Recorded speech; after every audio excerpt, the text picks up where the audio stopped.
తెలంగాణ ప్రభుత్వంపై మాజీ ఎమ్మెల్యే కోనేరు కోనప్ప ఆగ్రహం వ్యక్తం చేశారు. ధాన్యం కొనుగోలులో ప్రభుత్వానికి చిత్తశుద్ధి లేదంటున్నారు కోనేరు కోనప్ప. వారం రోజుల్లో కొనుగోళ్లు పూర్తి చేయాలని డిమాండ్ చేస్తున్నారు. లేదంటే తహసీల్దార్ ఆఫీసులను ముట్టడిస్తామని హెచ్చరిస్తున్నారు. కొమరం భీం ఆసిఫాబాద్ జిల్లా దహేగా మండలం లగ్గం గ్రామంలో వరి కొనుగోలు కేంద్రాలను పరిశీలించిన కోనప్ప రైతుల ఇబ్బందుల గురించి అడిగి తెలుసుకున్నారు. సిర్పూర్ ఎమ్మెల్యే హరీష్ బాబు స్థానిక రైతుల సమస్యలను విస్మరించి ఇతర ప్రాంతాల్లో పర్యటిస్తున్నారని మండిపడ్డారు. వర్షం పడితే రైతుల పరిస్థితి ఏమవుతుందో ఒకసారి ఆలోచన చేసుకోండి. మీకు ఈ కాంగ్రెస్ పెద్దలకి ఏమాత్రమైన సిగ్గుశరం ఉంటే ఈ రైతులకు సేవ చేయండి.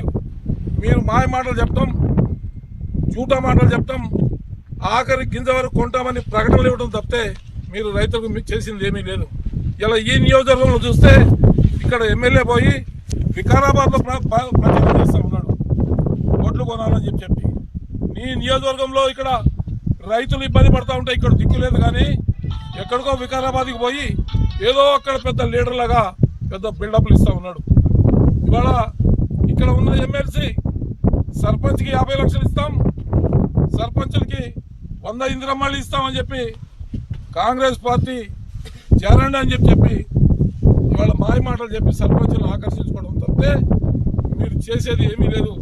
ఆ సర్పంచులను ఏదైతే మీరు 50 లక్షలు ఇస్తాం, అది ఇస్తాం, ప్రలోభాలు పెడతా ఉన్నారో అంత శ్రద్ధ ఈ ఒడ్లు లేపడానికి పెట్టండి అని చెప్పి నేను డిమాండ్ చేస్తున్నా.